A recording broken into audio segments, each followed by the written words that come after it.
করে যখন একটু ছোট ছোট রাইখা আমার বাপে মরে গেছিল, আমার এই মা না না আমার সৎ মা আমারে কইছিল, বাবারে তোর হাতে ধরি, তোর পায়ে ধরি, সংসারের বোঝাটা তোর কাঁধে ল, তুই তো বড়।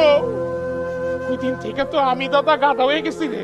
কত কষ্ট করে বিদেশ গেছি, দিনের পর দিন ঘুমাই নাই, রাতের পর রাত ঘুমাই নাই।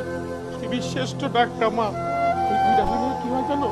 এই দুইটা মিলে একটা কুৎসিত নাম হয়, যার নাম হলো সৎ মা।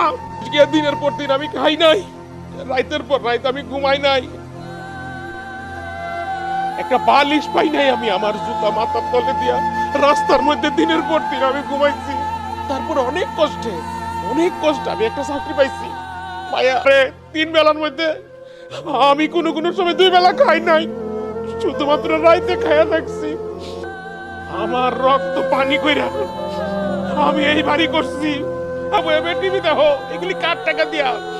আমার প্রবাস জীবনের কষ্টের টাকা দিয়া করা। প্রবাসী করে সব তুমি শুধু নিতে আর খাইতে ভাল লাগে, প্রবাসী করে ভাল লাগে না। একটা প্রবাসী যখন সব প্রবাসী মনের কষ্ট তারা বুঝোস না, তখন একটু ফোন দিয়ে আমি তখন কথা কইতে পারতাম না। সবাই চিন্তা করতে করতে আমার যখন দেখতে বয়স হয়ে গেছে, আমি নিজে ভুলে গেছি, আমার চুলদারি পেকে গেছে। আমারও তো ইচ্ছা ছিল আমার বউ হইব, আমার বাচ্চা কাচ্চা হইব, আমার আব্বা আব্বা করে ডাকবো, কিন্তু তখন সুখের দিকে তাকায় আমার শখ আল্লাহ সব শেষ হয়ে গেছে। সব দাও, আমি তো অনেক দূরে চলে যাবো। এই তোর ভাগের কোনো কিছু আর আছে নাকি? হ্যাঁ, আমি তো সব কাতার খাটনি খাটলাম, বিদেশ পাড়ি দাইকা। আমার ওই টাকাগুলি কই?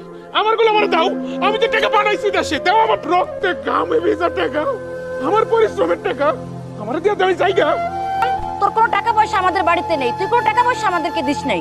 ওই আল্লাহ, আমার আল্লাহ আমার লেগে অবশ্যই কোনো না কোনো জায়গা অবশ্যই রাখছে।